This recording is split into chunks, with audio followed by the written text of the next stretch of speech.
Benjamin Harrison was the 23rd president.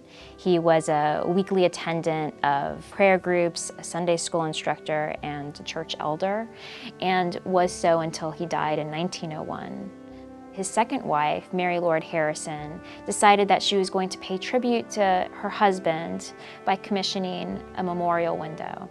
The subject of the Angel of the Resurrection is actually a very popular subject for a memorial window. I mean, it's fitting you have this figure who is signaling the dead to rise at the second coming. It also has great significance in terms of departed leaders in France in the medieval period. It was very much associated with the king, actually, to have St. Michael as the guardian of the king. So in this case, for a departed president, that identity is interesting and significant.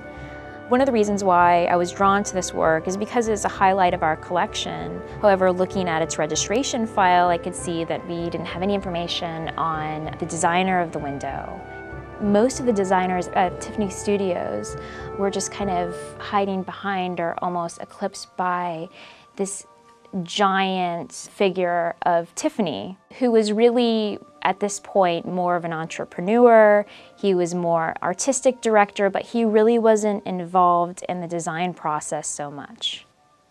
I called the Benjamin Harrison home. Since it was commissioned by his second wife, Mary Lord Harrison, I thought that they might have her papers, a diary perhaps. They did have a preparatory sketch, which we knew nothing about. It was actually what's known as a presentation sketch.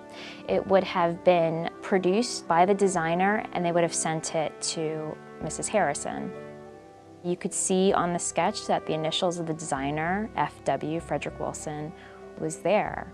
He had an artistic identity within Tiffany that was really quite remarkable. The other designers are not as well known. He signed his designs, which says something. He copyrighted his designs. So he was definitely a well-known figure.